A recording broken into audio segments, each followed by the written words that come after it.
how can you make your karate complete?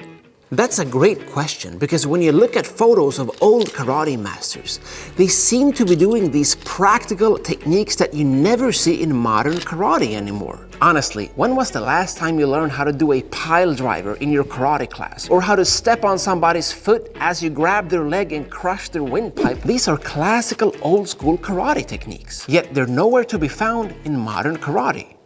Or are they? In today's video, you're gonna learn exactly how to make your karate complete again. And by the end of this video, you'll even have a chance of winning this cap. Heck, I'll even sign it for you. Just keep watching.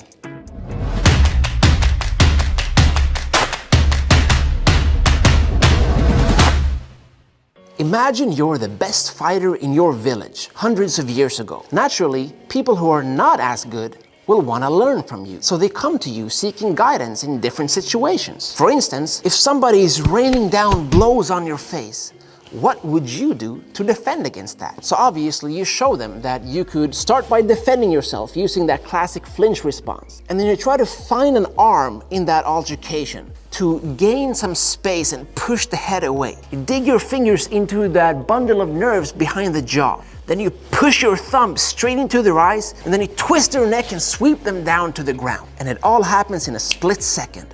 Brutal and effective. So suddenly you have students who start practicing this move because you proved to them that it was effective. There's only one problem. You can only do it a certain amount of times before it's no fun to get eye gouged and neck twisted anymore. Let's just remove the attacker and practice this on our own. But then something else happens. Another person asks you how to deal with a different attack. And so you show them another response.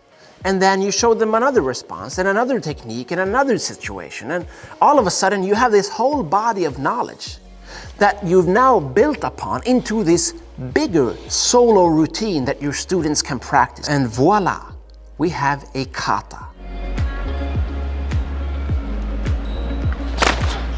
And this is where you find the missing pieces of the puzzle that can make your karate complete again. Because the original techniques of old school karate have not been lost. The reason you've not been able to see this is because in modern karate, we put the cart before the horse. Let me explain.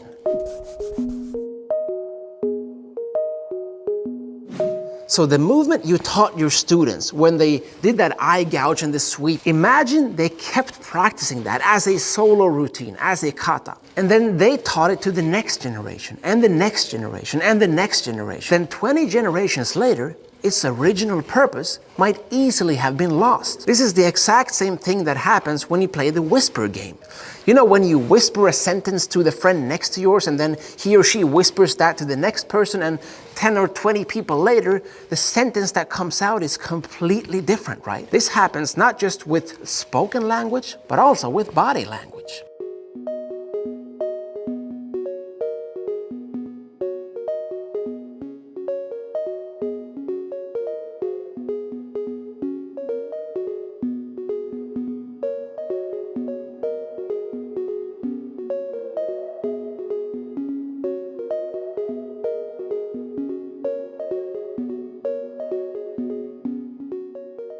As a student in the average karate school today, you learn a lot of kicks and punches and blocks and strikes in thin air. But rarely, if ever, are you taught how to actually use those movements against an aggressive attacker. So kata becomes practiced not as a way of remembering its original application, but as a practice in itself. It even becomes a sport. Even though the whole reason the kata exists was just to express those movements you should already have learned how to apply against an aggressive attacker. Kata has been so far removed from its original intent that it's like learning how to sing a song in a foreign language. But no matter how beautiful that language is, if you don't understand the words of the song, it will just never make sense to you. And the solution is what we call Bunkai.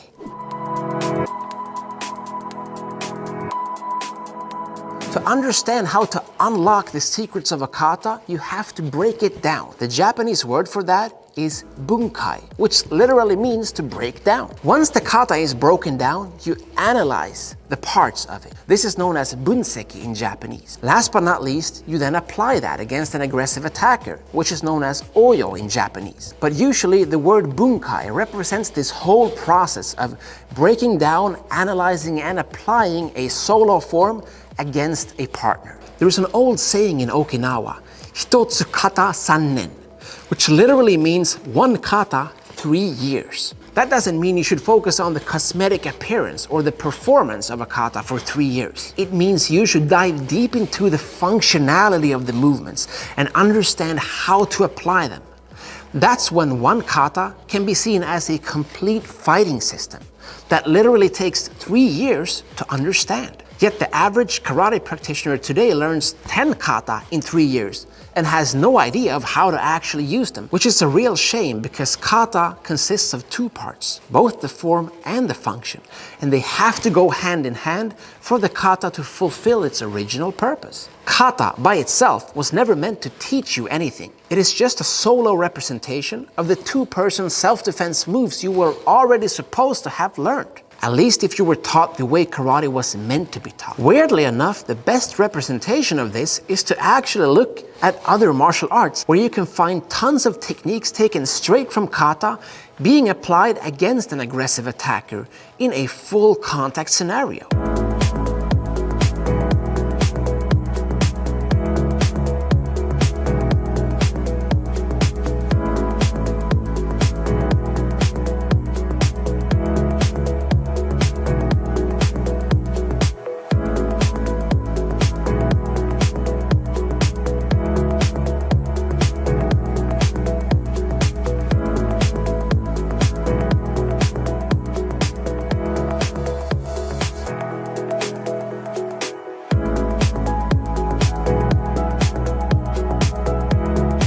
But all of this still exists in karate. You just gotta look beyond the kata and dive deep into the bunkai. And to prove what I mean, I actually wanna show you the bunkai of a kata so that you can see how it really works. And this is how you can win the cap, by leaving a comment and letting me know what kata I should show the bunkai for. Just literally write the name of a kata in the comment section. And if I pick your kata, then you'll have a chance of winning this cap and make your karate complete again. There you go, signed and ready to be delivered. Now go leave that comment and then check out some of my other videos if you want to learn even more about kata in general and bunkai specifically, because there's so much to learn about the art, science, history, knowledge, and culture of old school karate. Thank you so much for watching. Train hard, good luck, and have fun.